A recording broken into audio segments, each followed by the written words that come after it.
Thank you so much for joining us today on Beauty Business Breakthroughs. I have the opportunity to be sitting here with Chad. Chad, thank you so much for joining us. It is my pleasure. Thanks so much for having me. Absolutely. So tell us a little bit about yourself and what you are working on. So I have a kind of a boutique wealth building or wealth management firm up in Anchorage, Alaska.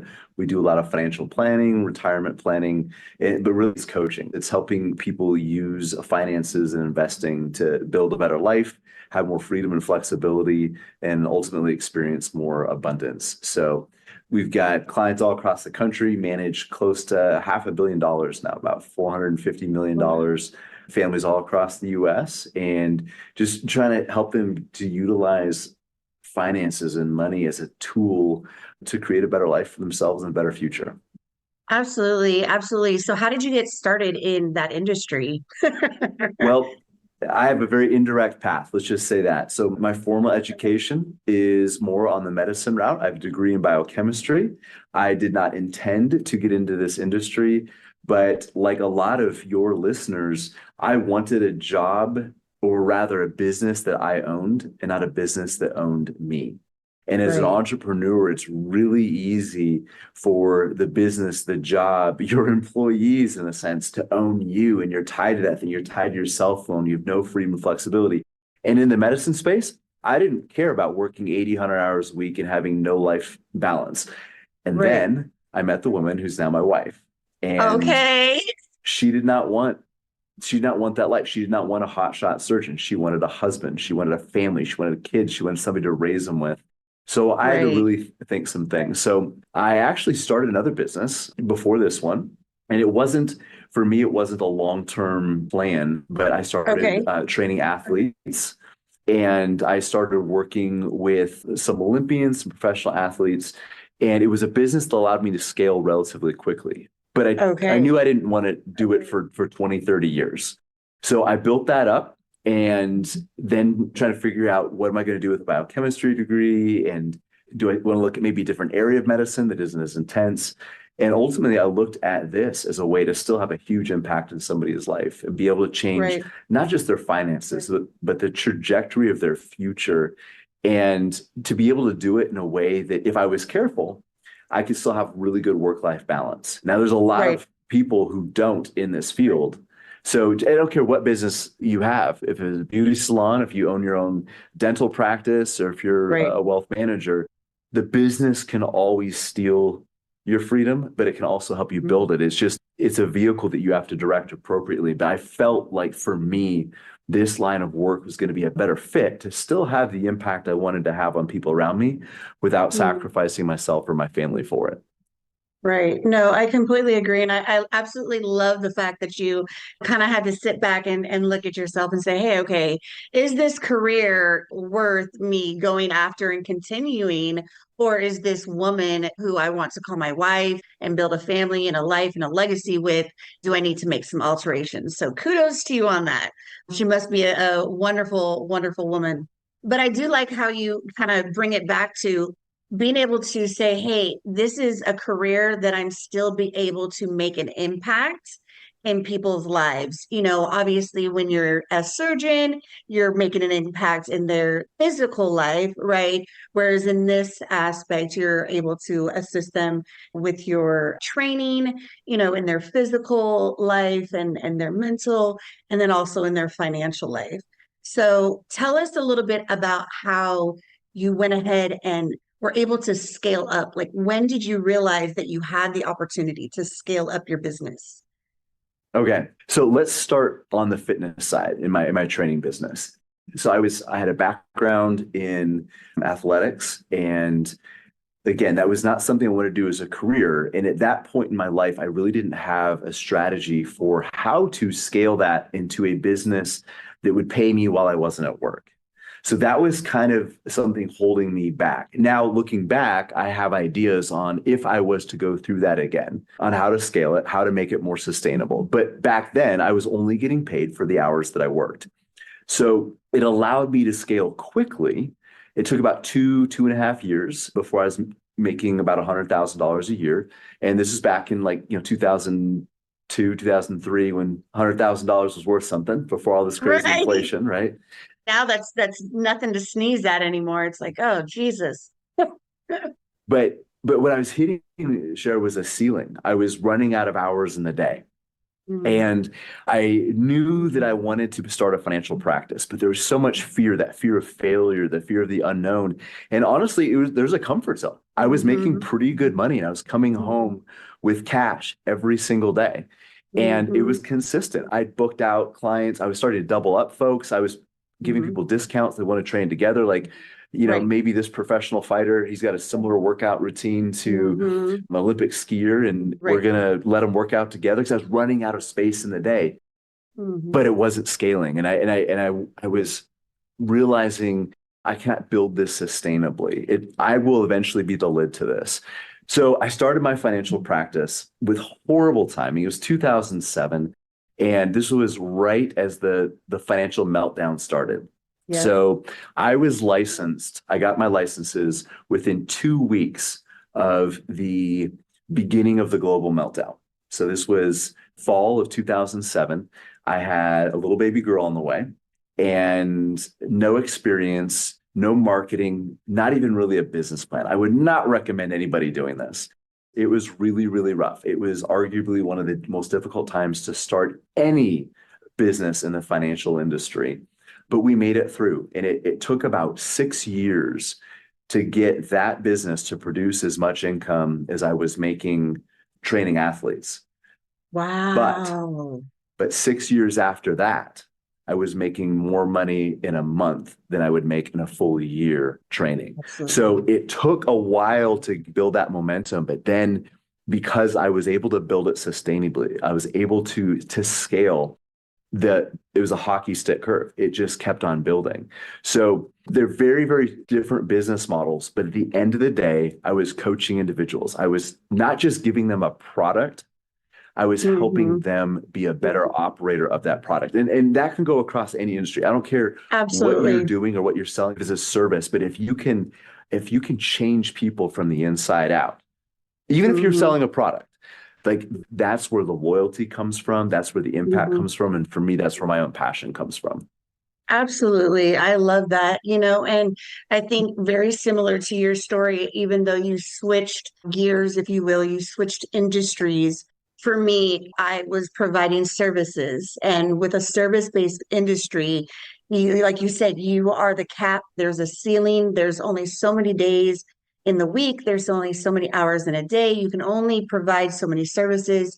In order for you to really scale up, you have to like grow a team, right? Which obviously, for people who are interested in that, that's a great opportunity. That's a great idea. However, you're still tied to this calendar, right? You're still tied to and committing yourself to being somewhere at a certain time and providing that service. And so, with me being able to go from providing beauty services to then scale into the online space, right, of providing the courses and the coaching. And even though I'm tied to a calendar, I'm tied to a calendar from New York, right? I'm tied to a calendar from Miami or Portugal or Panama or wherever you want to be. And so I love that you were able to say, okay, this might take a little bit longer, but in the end, the bigger goal is for you to have more of that freedom, right? And be able to scale your business for more reasons than just the money side of things. So, what would you say is some of the ways that you have found that have helped you when it comes to, because you still have clients, right? You're still providing a service. It's just a different type of Mhm. service. So what are some of the ways that you have been able to like really improve on your customer service?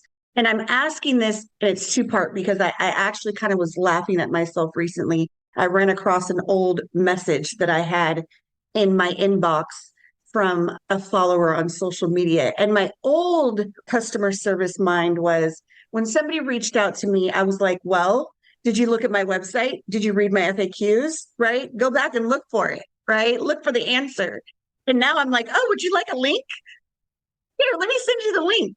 So seeing that progression of customer service and the transition, right? I'm just curious to know for you, what are some of the ways that you have improved on your customer service and really been able to like build those relationships with your clients to where they feel like this is not just a business relationship, we're actually building something together, right? Because especially when you're dealing with finances, there has to be that level of trust, right? Absolutely. And trust is huge. That's the biggest piece. Having trust and respect. Those are two, trust and respect, because when folks are coming to us, they're entrusting us with their life savings, with their family's financial future. If somebody is, whether it's beauty service or anything in more your world than mine, like you're trusting the way you look, the way you show up, you trust your confidence, you're still trusting a lot to somebody. And there's some hesitation, there's some anxiety. I mean, with my wife, I mean, she'll be like, "Oh, I had to try a new hair person. Like, oh, I don't know if she's going to be good. And if she's screwing up, like, how long do you have to live with Right. that?" So, like, there's people want that relationship. And I think it's getting to the point where we drop the client relationship piece. And people don't even think about like client relationship versus personal relationship. They just look at you, say, I have a great relationship with Shara. They're not Mhm. in their mind, they're not even dividing, she's my friend, she's my service provider. So I think Mhm. by instilling that trust and really building that relationship, we shift from being a service provider to Mhm. really a knowledge worker. We're Right. passing on information, not just a service or a product. And then that product or service that can be commoditized, but we still hang Mhm. on to our customers because they're not really buying the product or service. They're buying you. You are what they're Absolutely. paying for. And it's making that Absolutely. shift. That's where the business can scale and grow. No, 100%, and I, excuse me, I do talk to my followers and my listeners about that all the time, because I was building the beauty business in the middle of the pandemic. So I can very much relate to your struggle of, getting into the financial industry 2007, 2008, when it was, for the lack of a better word, a shit show, right? But people were coming to Exactly. me. That's a good definition, right? Description. But people were coming to me not because I was providing this amazing service, right? Like I was no better than the next person. It was because they were coming for me, right? The relationship that I was building with them. And they were looking forward to, hey, I've got my weekly check-in with Shara type of thing. And so I 100%, would agree with you. So I recently had talked about it being the holidays, and I had gone to get my nails done. And as I went to leave and I was paying, my nail provider giving me a bottle of wine. And I'm like, it's so freaking nice. Like, I didn't expect that, right? Caught me off guard. Now, for all I know, it was a $3 bottle of wine from Walmart. Like, I really don't care. It was the thought that counts. And so I'm just curious to know if there's any type of thoughtful thing that you do with your clients to kind of really reinforce that relationship with them, maybe during their anniversary or their birthday or the holidays or, anything along those lines. So right here, these are anniversary cards that my team has given me to send out. I have to fill them out. We're taking next week off, and I have the opportunity to have a team that gives me those reminders. Say, hey, here's your clients that have birthdays, anniversaries next week. And my team knows these dates too. So if somebody calls, they know the things that are happening in people's life. Like, oh, Mr. and Mrs. Smith, how was your cruise on the Mediterranean? And that Right, people realize they're not just a person. And right, especially in the area of finances, when somebody opens up their finances to you, their hopes and dreams, their fears, their mistakes, there's not much that is off limits at that point because those are the right, very right. intimate That's the things. ultimate. But you know what? I mean, but working in the beauty industry, like there's a lot of intimacy there too. And you sit with somebody, you're getting your nails done, your hair Right, done, maybe a procedure, and you're talking to that person for an hour. I mean, people open right, up, and it goes both right, ways. right, So right, I think it's figuring out how to connect with that person beyond the industry that you're in, beyond right. asking them questions about their skin and their hair and their appearance and things like that. Because what you're doing is you're trying to get somebody to feel the beauty that's already inside them. Like that is your job, right? Right. And for us, it isn't a money thing, it's a confidence thing. So Right. in some ways, we're very much doing the exact same thing. We're giving people the Absolutely. confidence to move forward in life towards their goals, towards the person they want to become and where they want to be. We're just doing it through different ways. So we have to be able to connect on a different level. It can't just be for me, finances, and for you, beauty, cosmetics, those types of things. So finding 100. out what they really love, finding out what ticks, finding out what matters to them. You know, Mhm. I'll find out that a client really likes a certain football team, and find a signed card on eBay for $30 from their favorite running back or something. Like, it's not huge, and sometimes it's just as simple as my team calling the day before and saying, Miss Jones, you have an appointment with Chad tomorrow. What type of coffee or tea would you like? Mhm. And we spent a couple $1,000 on a nice, I can't remember what it's called, like a Mhm. Jura coffee maker thing, but it makes Mhm. a really nice cup of coffee, and we do some specialties. I don't know that stuff. They know all Right. that stuff. They're like, we have to buy a coffee maker that is simple enough and dumbed down enough where you can just push a button and make it work. But like, that's their world. We all work together to make that experience. And you're right. A simple gesture, asking somebody about their kid in college, like just those little things that make a Absolutely. big impact because it connects us at a human level. So, but it's funny you mentioned anniversary cards because, yeah, I'm literally looking at the cards I'm going to send out, and we make notes like the big moments in Right. people's lives, and they're usually not financial. It Right. might be a kid graduating from college. It might be a promotion. It might be a vacation they've always wanted to take. It might be a surgery they have coming up. And you Absolutely. just shoot them a Absolutely. quick email and just say, Right. "Hey, I know you had that procedure on your ankle last week. How'd that go? I hope Right. you're Right. you're recovering okay." Like, it's those little things. And I'm getting a little long-winded here, Shara, but No, I'm you're in the no, middle you of know what? this book right I, now. I Uh, love it, and you are right on target because I literally just talked with my followers and my listeners last week about this. So I'm loving the added benefit of, these ideas because like you said, it is really about connecting with them on a personal level and it being something so small. It doesn't have to be a lot. So I'm absolutely loving it. Well, I wanted to also just share a book with you. It's called Unreasonable Hospitality.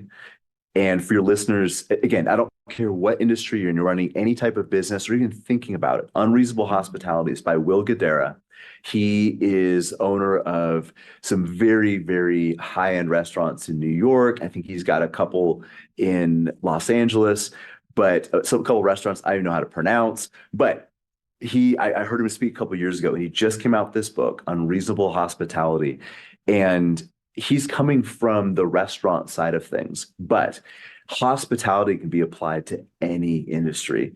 And it doesn't Absolutely. matter if you're doing somebody's taxes or walking their dogs or changing the filters on their furnace. Like, it doesn't Right. matter.